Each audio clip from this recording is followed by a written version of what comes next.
For the best possible balance of performance and controllability in a 750cc Supersport, there's only one choice: the Suzuki GSX-R 750. Now, Suzuki craftsmanship has raised the GSX-R 750's legendary performance to an even higher dimension.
কল্পনা করুন, product ডিজাইনের একটা দল এতটাই passionate যে তারা sure লাঞ্চের মাঝে তার রুমে ঢুকে বলে, আমরা এমন একটা বাইক ডিজাইন করতে চাই জানি আমরা ছোটোবেলায় স্বপ্ন দেখতাম, একটা পোস্টার বাইক যেটা কোনো বাচ্চার ঘরের দেয়ালে থাকবে।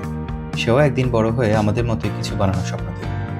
আমরা জানি এটা কোনো লাভ নাও আনতে পারে, এমনকি যারা এটি কিনছে তারাও নিজেদেরকে আর্থিক ঝুঁকিতে ফেলছে।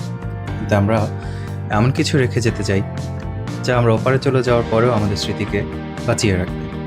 তাদের চোখ ঈদের সকালে বাচ্চাদের মতো জল করছে। রুমের প্রত্যেকটা মানুষ জানে that they are putting their career on the line for this. CEO তার চেয়ারটায় হেলান দিয়ে বসেন, মুচকি হাসেন এবং বলেন, গো ফর ইট গাইস। আপনাদের কাছে প্রশ্ন, এই বাইকটা কি সেরকম কোনো বাইক?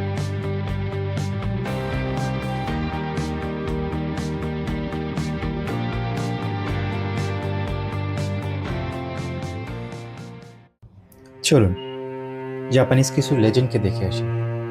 এই বাইকগুলোকে millions and millions of unit sale করার জন্য বানানো হয়। একে বানানো হয়েছিল স্টেটমেন্ট পিস হিসেবে।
This is Suzuki's legendary oil cooling system, SOCS এটাকে বলে আর কি।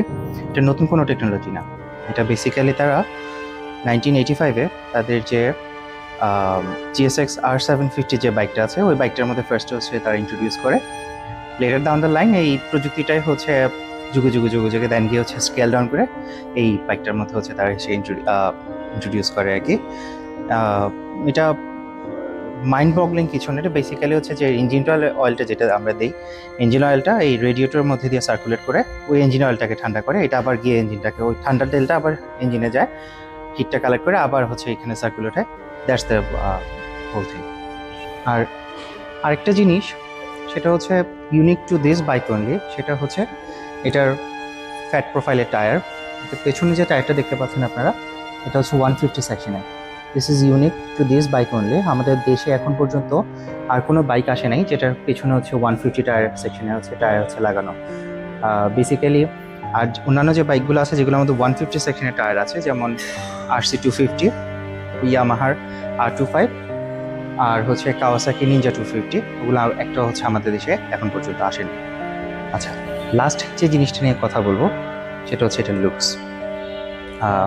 বাকি সব কিছু সবাই কপি করতে পারে, টেকনোলজি কপি করা যায়, স্কেল ডাউন করা যায়, বাজেটের মধ্যে দিয়ে ইমপ্লিমেন্ট করা যায়, তো লুকসটা হচ্ছে টাইমলেস থেকে যায়।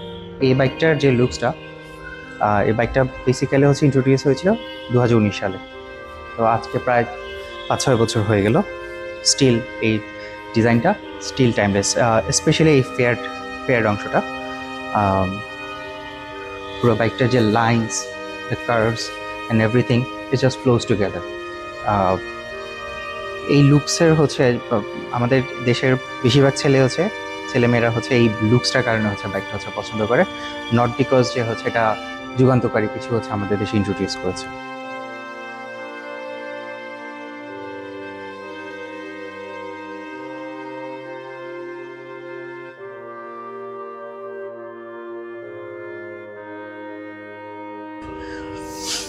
জিক্সার 250 এটা কি কোনো পোস্টার বাইক? না। এটা কি কোনো ইঞ্জিনিয়ারিং ফ্লেক্স? তাও না। নতুন কিছু? একদমই না। একটা জিনিস খেয়াল করেছেন, বাইকটা নিয়ে আর আমার তেমন কিছু বলার নেই। এর স্পেক শিট আপনারা ইন্টারনেটে গেলেই দেখতে পাবেন, আর তেমন আহামরি কিছু নাই ওর মধ্যে যা নিয়ে আলাদা করে হচ্ছে বলার মতো আছে। সুজুকি কি বুঝতে পারছে না তাদের এই বাইকটা সময়ের সাথে আস্তে আস্তে হারিয়ে যাচ্ছে? ওয়েস্টার্ন মার্কেটের জন্য হয়তো জিক্সার 250 কোনো পোস্টার বাইক না, কিন্তু আমাদের জন্য এটাই পোস্টার বাইক। আচ্ছা, আরেকটা কোয়েশ্চেন, জিক্সার 250 যারা ডিজাইন করেছিলেন তারা এখন কোথায়? আমার তো মনে হচ্ছে তারা এখন আর জাপানে নাই।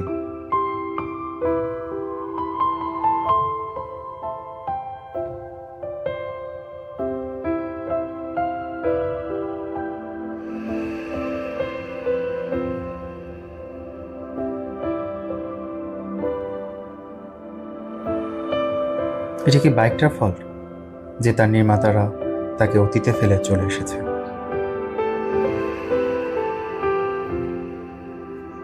তো আমার মনের শিশুটা দুঃখ করেই যাচ্ছে। যে বাইকগুলোর পোস্টারগুলো আমি ভেবেছিলাম আমি আমার রুমে টাঙাবো, তারা এখন জাস্ট মিউজিয়াম পিসে পরিণত হচ্ছে।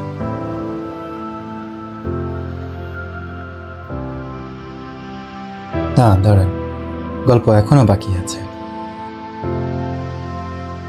মেবি, জাস্ট মেবি, লাস্ট আর একটা বাইকের পোস্টার আমার রুমে লাগানোর সৌভাগ্য হয়তো আমার হবে।